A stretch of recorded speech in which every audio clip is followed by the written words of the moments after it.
News కి స్వాగతం. మహబూబాబాద్ జిల్లా కేంద్రంలోని పీఎం శ్రీ కెరీర్ గైడెన్స్ లో భాగంగా స్థానిక బాలికల ఉన్నత పాఠశాలలో హెచ్ఎం ఆరుద్ర వెంకటేశ్వరరావు ఆధ్వర్యంలో విద్యార్థులకు కెరీర్ గైడెన్స్ పై అవగాహన కార్యక్రమాన్ని నిర్వహించారు. ఈ కార్యక్రమానికి ముఖ్య అతిథిగా సైకాలజిస్ట్ పరికిపల్ల అశోక్ పాల్గొన్నారు. ఈ సందర్భంగా పరికిపల్ల అశోక్ మాట్లాడుతూ విద్యార్థులు ప్రణాళిక పునరుచ్చరణతో పరీక్షల్లో విజయం సాధించవచ్చని, విద్యార్థులు చదువుకునే వయసులోనే వ్యక్తిత్వ వికాసాన్ని పెంపొందించుకోవాలని, ఇష్టపడి చదివి ఉన్నత శిఖరాలకు అధిరోహించాలని కోరారు. ఈ కార్యక్రమంలో ఇన్ఛార్జి ప్రధాన ఉపాధ్యాయులు గిరిజని, పాఠశాల కార్యదర్శి కళ్యాణి, ఉపాధ్యాయులు, విద్యార్థులు పాల్గొన్నారు. కానీ మనం ఏం చేయాలంటే ఆ షాప్ లో ఉన్న వస్తువులలో మనకేది అవసరం అది ఉంటేనే నడుతుంది, అది లేకపోతే అసలు కథ నడవదా. ఎంత ఎమర్జెంట్ ప్రేమ అనేది డిఫరెంట్. ప్రేమ ఎప్పుడు కూడా త్యాగాన్ని కోరుకుంటది. ప్రేమ అంతేగాని దిక్కువాలని వాడేవాడు విధవని కాదు మనం ప్రేమించాల్సింది.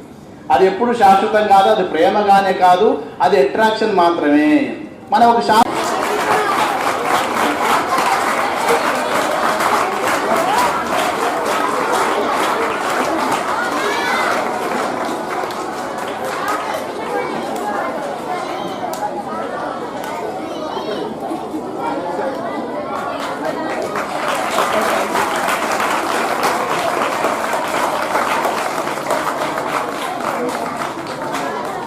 పీఎం శ్రీ పథకం కింద 17 స్కూల్ ఎంపిక చేయడం జరిగింది.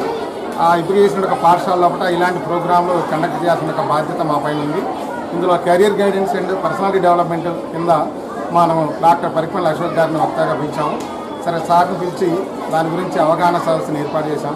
ముఖ్యంగా విద్యార్థి జీవితం లోపల విద్యార్థులు వారి యొక్క సమయాన్ని విద్య ఆర్జించడానికి మరియు కఠినమైనటువంటి నిర్ణయాలను ఎట్లా భవిష్యత్తు లోపల మనం ఛేదించాలనేటువంటి పథకం చేసుకోవడంలో భాగంగా ప్లాన్ చేసుకోవడానికి ఎట్లా మనం ఉండాలి, ఎట్లా సంసిద్ధులు కావాలనే విషయాల పట్ల ఇక్కడ అవేర్నెస్ ప్రోగ్రాం కండక్ట్ చేయడం జరిగింది. పిల్లలు కూడా చాలా ఆసక్తిగా వినడం జరిగింది. కనుక ఈ కార్యక్రమాన్ని పిల్లలు కూడా భవిష్యత్తులో కూడా ఉపయోగించుకొని వినియోగించుకొని ఆదర్శ పౌరులుగా తయారవుతారని మేము ఆశిస్తున్నాం. ఇలాంటి కార్యక్రమాలు కూడా ముందు మేము పాఠశాలలు కూడా నిర్వహించడానికి మేము సంసిద్ధులుగా ఉన్నాం. ఈరోజు మహబూబాబాద్ జిల్లా కేంద్రంలోని గవర్నమెంట్ గర్ల్స్ హై స్కూల్లో పీఎం శ్రీ పథకం కింద విద్యార్థులకు career guidance and personal development మీద కార్యక్రమం నిర్వహించడం జరిగింది. సో ఈ కార్యక్రమంలో ముఖ్యంగా విద్యార్థులకు మనం చెప్పేది ఏంటంటే, వాళ్ళు జీవితంలో ఈ చదువు అనే నిచ్చెనను ఉపయోగించుకొని ఉన్నత స్థాయికి రావాలి.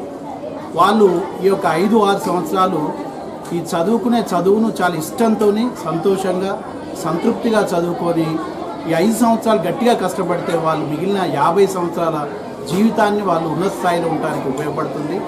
ఈ చదువుకునే సమయంలో ఎన్ని కష్టాలు వచ్చినా కానీ వాళ్ళు వెనకడుగు వేయకుండా కష్టాలను వాళ్ళు ఎదుర్కొంటూ ముందుకు వెళ్ళాలి తప్ప ఎక్కడ కూడా వెనకడుగు వేయొద్దు.